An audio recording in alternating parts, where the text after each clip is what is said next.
So hi guys, welcome back. Today we're going to be looking at Palantir Technologies, and I'm sure if you have been following the stock market for the last 2 years, you've probably heard a lot about this company. It has had a very volatile past. It got listed about $9.20, went up to close to $35, and then since then has tapered down slowly, but not so slowly, to about $9.30, where it's just 10 cents up from where it was listed at.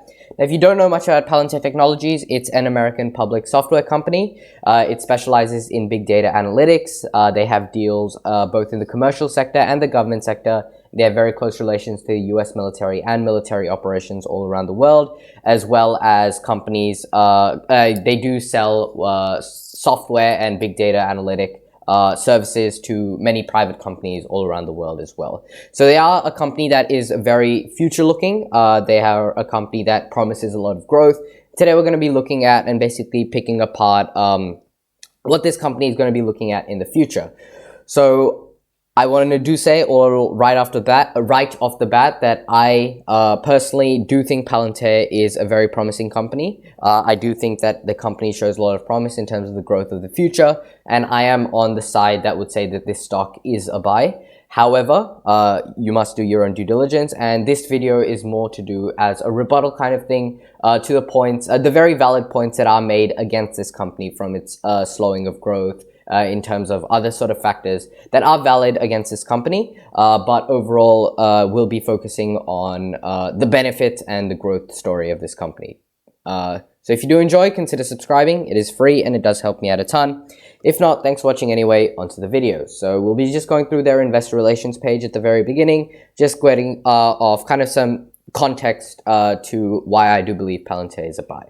So the total revenue grew 31% year over year to $446 million, which was quite promising. Its commercial revenue grew 54% year over year, and that was the big sector that they were targeting, so that's a good sign. And the US commercial revenue, even more specific where they target their products, was up 136% year over year, so that's extremely promising growth over there as well. Government revenue did slow down to 16% year over year, but growth is growth, and that is a benefit to the company. And customer count grew quite a lot to 86% year over year.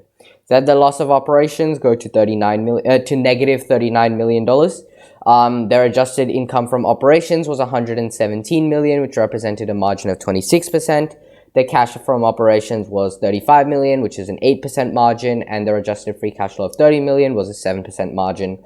Their net loss per share was negative 5 cents, so they weren't profitable this quarter, in quarter one of 2022, and their adjusted earnings per share was diluted to 2 cents per share. So in that regard, in adjusted earnings per share, they were in the green. So what are some major kind of arguments that are labeled against Palantir? So there are some very valid risks that the company has. The first one being stock-based compensation. So Palantir is a highly regarded software company that must produce best-in-class software for its government and enterprise consumer base. To accomplish this, Palantir needs to hire the most talented people and pay them right. For a fast-growing company with no earnings, the solution is stock-based compensation. Palantir has paid companies close to $732 million in compensation over the past year, and this is a non-cash expense to the company, but it still means that existing shareholders can be diluted to a certain extent. Thus, investors should be aware of this long-term, as the trend is set to continue at this level until at least the company reaches sufficient scale or if the company becomes profitable. So that is true that the company has been paying a lot of stock-based compensation, and the case basically is that the longer you hold the company and until this company is profitable, which isn't expected to be for a while, the company will continue to pay its stock-based compensation, and shareholders of the stock has their value diluted over time. So even if the stock price rises, they aren't getting the full benefit that they would if their shareholder value didn't dilute, and if the stock goes down as it has for the last year, it makes the losses even worse. The second one is revenue growth forecast. So Palantir is now forecasting 30% revenue growth or greater through to 2025. In the author's eyes, this is realistic and conservative based on their most recent revenue growth of 41%. However, like all growth companies, there is still a chance that they may not hit these targets, and that would cause the stock to correct down again. On top of this, something the author doesn't really talk about in this one is that the slowing of government revenue, which Palantir has relied on for its growth over the past couple of years, that has been slowing down. and they are trying to branch out in the commercial sector. As I mentioned previously, we had close to 54% growth year over year in commercial sector revenue and 136% in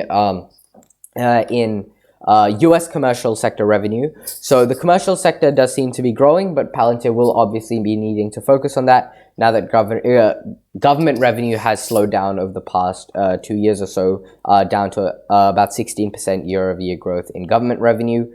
So in order for Palantir to succeed, they will be having to focus more on commercial. It is more profitable than the government sector as well for the company. And based on recent trends, that does seem like it is going pretty well. But once again, it is a valid risk that assuming the commercial sector doesn't go to plan, Palantir will be in a little bit of a tough spot, promising a lot of growth and not really delivering. On top of that, a couple of years ago, I did look at this company, and it had a compound annual growth rate until 2025, expecting at close to 43%. Since then, they have brought this down to 30%. Obviously valid given the COVID pandemic has had a lot of supply chain issues, which has caused the economy of many nations all around the world to stagnate. And because of that, people are less prone to buying, and companies are a little bit more conservative when it comes to partnering up with other firms such as Palantir.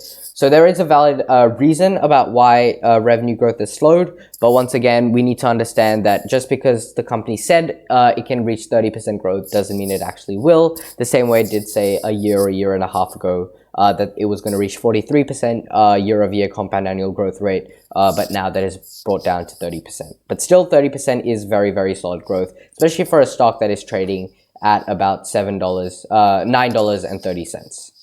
And the other one is insider selling, and this is generally a very big sign to watch out, based on the people who have specialist knowledge about the company making trades based on that knowledge. So over the last 6 months, there have been 3 insider purchases, but 12 stock sales by insiders, which equals to a net $746 million worth of shares sold, which isn't really great to see. This shows that many insider investors were using the IPO as an opportunity to exit and cash out. This was expected, but ideally now the stock has declined so much, I would like to see more insiders buying some shares. And this is probably the most valid criticism out of the 3, on top of the revenue growth slowdown, is that insiders have been selling. And once again, this shows that people who have specialist knowledge of the company obviously don't have faith in the company in the future, especially at the stock price that it has been trading right now. So on to the rebuttals. Let's scroll up and let's see. So Palantir, once again, just an introduction to the company. Palantir was a software company which focuses on the analysis of big data. It was founded in 2003 by a PayPal co-founder. The company was originally funded by the CIA, and they does have a lot of close relations with government institutions. They went public in 2020, skyrocketed to a valuation of 21 billion, but since then the stock price is down actually 73%. It's been a while since this article was written, due to high Wall Street expectation and the rising interest rate environment and poor consumer confidence as well. However, Palantir has increased their customer base 86% year over year. They've been growing revenues and improving their margins as well. The stock is trading at a low valuation relative to historic multiples and is undervalued intrinsically based on the company's own estimates for growth. So let's look down here. So the business model for Palantir is a company that gives organizations and government institutions the ability to unlock siloed data, analyze big data sets, and make better and faster decisions. The company's technology was originally used by the CIA to assist with terrorist hunting across the globe, and then it has had other major customers such as the US Army, Airbus, and other companies as well. So there are 3 main aspects to Palantir, to just give you a bit more knowledge about the company. So first you have Foundry. This is referred to as the operating system for modern enterprise.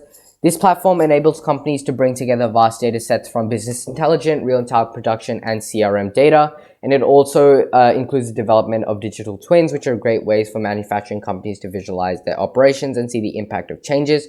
Palantir has recently announced a new deal for their Foundry platform with Stellantis, the globe auto manufacturer, which makes Fiat, Chrysler, Dodge, Alfa Romeo, and other car brands as well. The second one is the Gotham.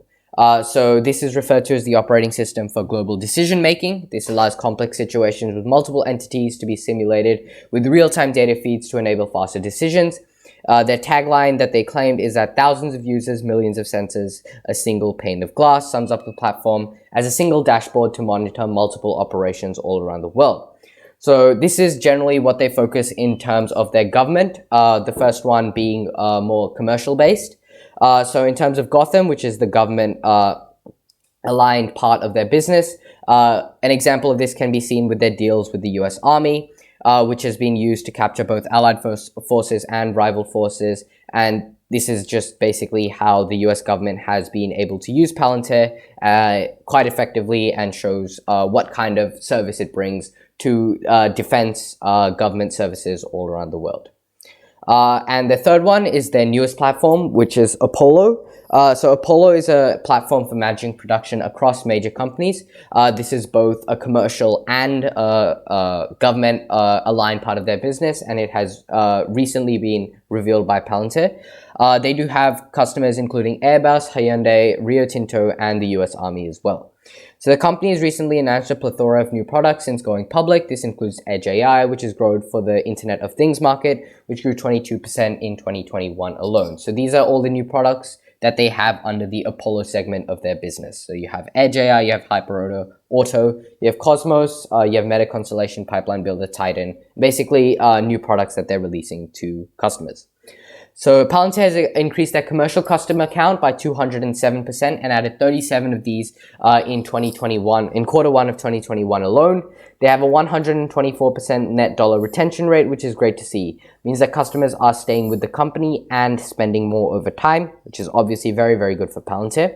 And for example, they recently closed a 10 million expansion with the UK Royal Navy as well. This offering started with a strategic workforce planning and now includes supply chain management as well. So you can see that they have 37 new commercial customers, and brings their total commercial count to 184, which is 207% up over the last year. So, growing financials. So Palantir has had a bullish expectations with over 50% revenue growth baked into the stock price since their IPO, and now the share price has been butchered as a result after the company reported a slowdown in business. Despite the bloodbath, Palantir grew revenues by 1.5 billion for financial year of 2021, which is up 41% year over year, which is actually great for the company even with normal expectations. In the trailing 12 months, revenue increased 31% year over year, which is also still good, but declining growth rate is not what Wall Street likes to see.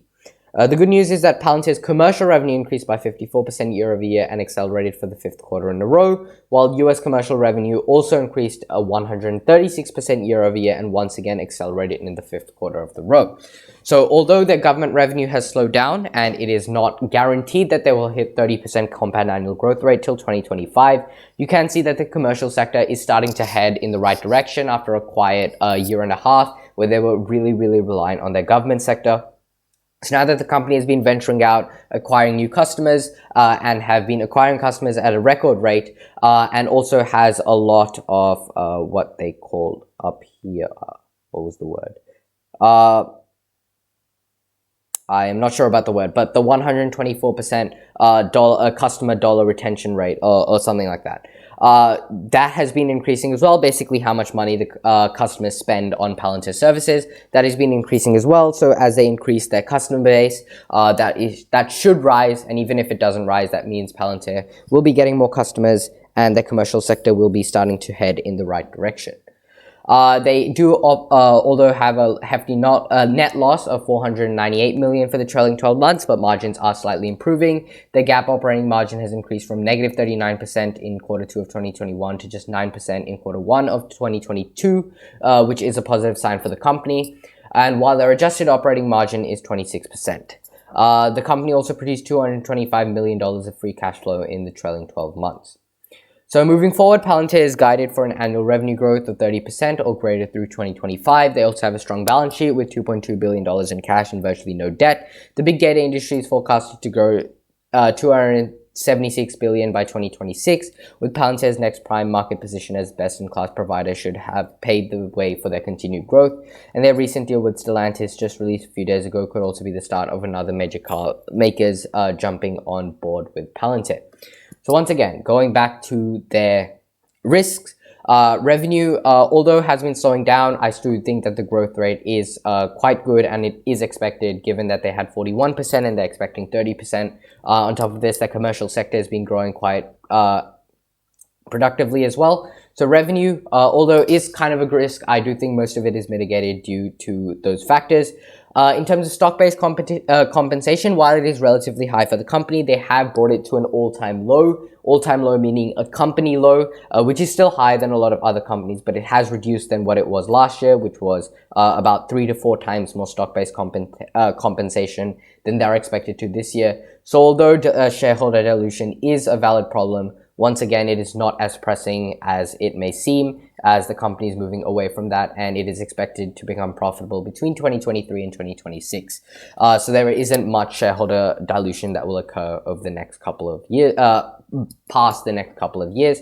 But insider selling, once again, is still a problem for the company, but you still have the CEO, which owns, I think, around 2.5% of the shares. So it's not like a lot of shares have been sold, with $746 million being sold of a company that has $19 billion in shareholder equity. So although it has been sold, it is not as pressing as it may seem, and it is expected that a lot of firms are targeting $10 to $11 when it comes to shares, up to 15 in some scenarios, based on their future expectations of the performance of Palantir's stock price.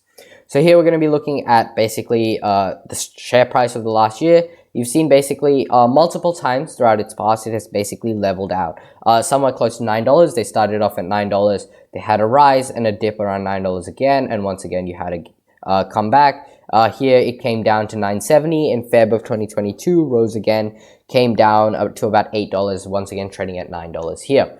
So assuming it breaks this $9 to $10 barrier, I do expect this stock to go back at least to around 12 to 14, closer to its 20-day simple moving average. And assuming that goes well, it will tend to rise back to its 16-day simple moving average. So overall, I do believe that this company has promising growth looking into the future, but once again, there are some pressing risks that the company has, from slowing down revenue to insider selling, sorry. So make sure you do your own due diligence if you do consider investing.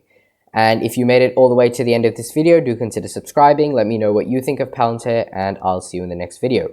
Bye.